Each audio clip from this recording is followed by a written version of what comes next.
cash boosts for schools, the NHS and transport projects, but tax rises to the tune of £40 billion. Those are some of the key takeaways from Rachel Reeves' first budget as Chancellor of the Exchequer yesterday.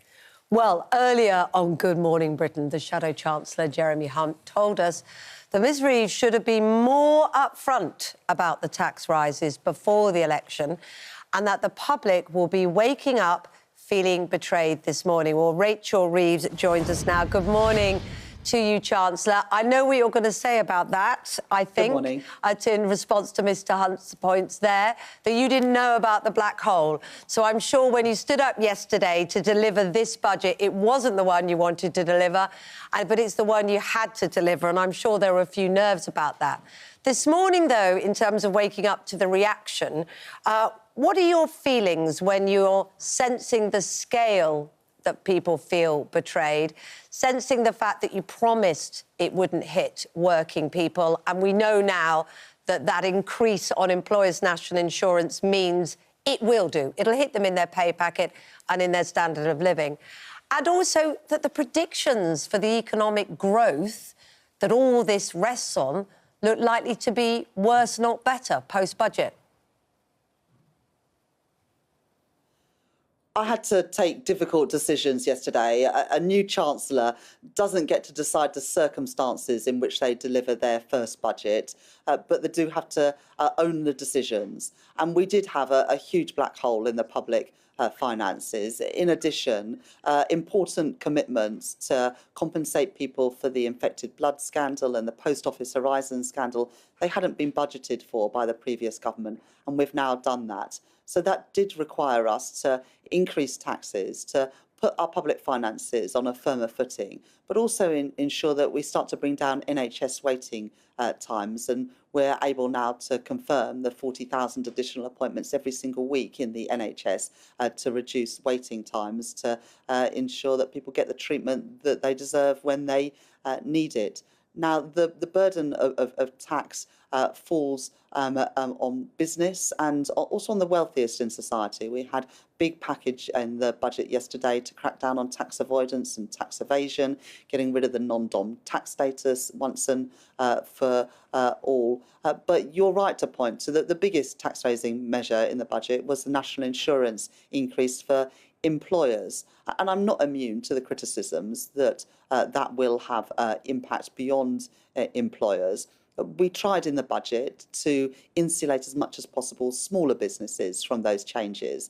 And so if you're a small business employing 4 people on the national living wage, you won't pay any national insurance at all. And indeed, 1 million businesses will either pay no more national insurance or indeed less national insurance than they're currently doing.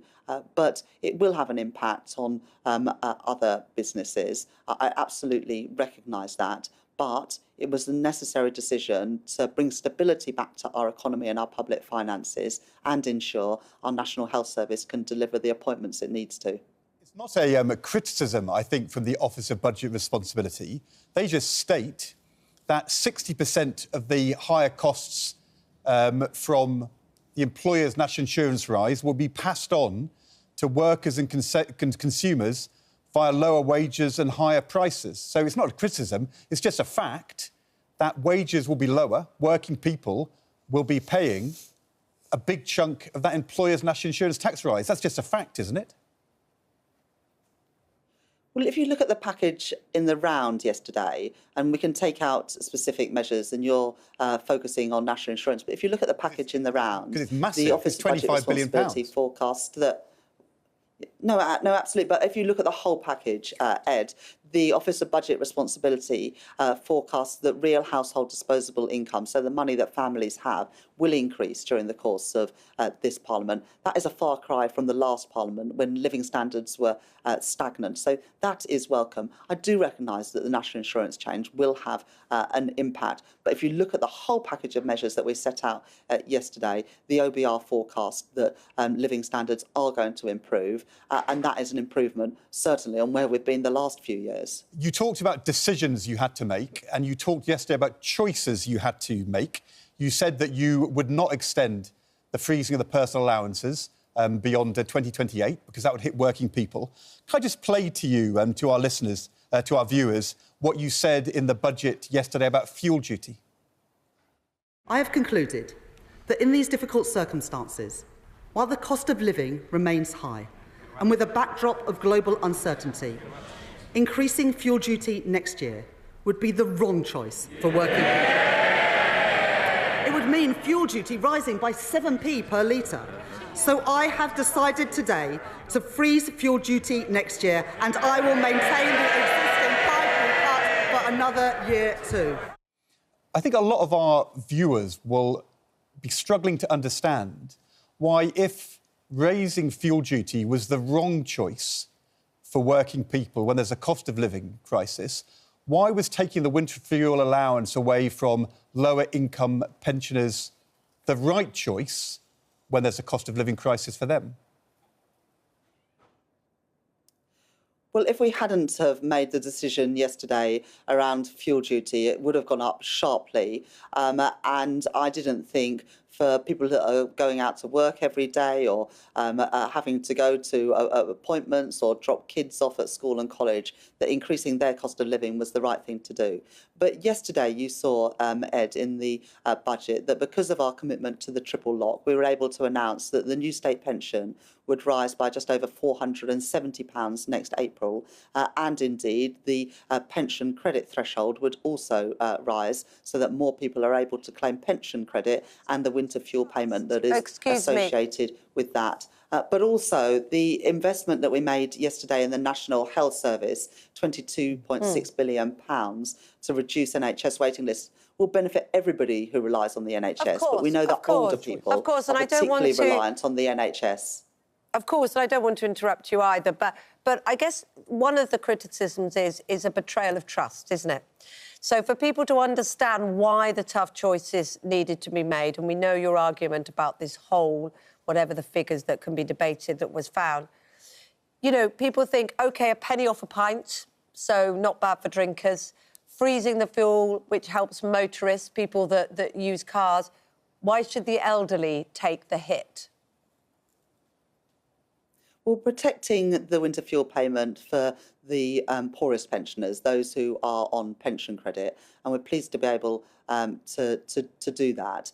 But I did think it was right to means test the winter fuel payment. We're also working really hard to boost the take-up of pension credit and applications because of our campaign, and also because of the campaigns of charities to increase take-up of pension credit. It means applications are up by 151%, which means more people will get not just winter fuel payment this winter, but also the additional support, potentially hundreds, if not thousands of pounds of pension credit as well. So we're protecting the poorest pensioners with that additional support. But because our commitment to the triple lock for the duration of this Parliament, it means that pensions are likely to rise by around £1,700 during the course of this Parliament, and next April alone by just over £470. That's obviously worth a lot more than the winter fuel payment that with withdrawing. We have had to make difficult decisions. I'm not going to shy away from that, but because of the decisions that we've made, if you put those together, it now puts our public finances on a firm footing, which means the economic instability that we saw in the last few years with inflation and interest rates going through the roof, that should be a thing of the past. And we're able to put the money into our health service so that everybody, including older people, can get the treatment that they need in hospitals when they need it. You're gambling on growth, though, aren't you? And some of the predictions this morning are that it's not going to do as well as predicted, and especially impacted by the budget. Will people feel better off at the end of this Labour government Parliament? Can you guarantee that?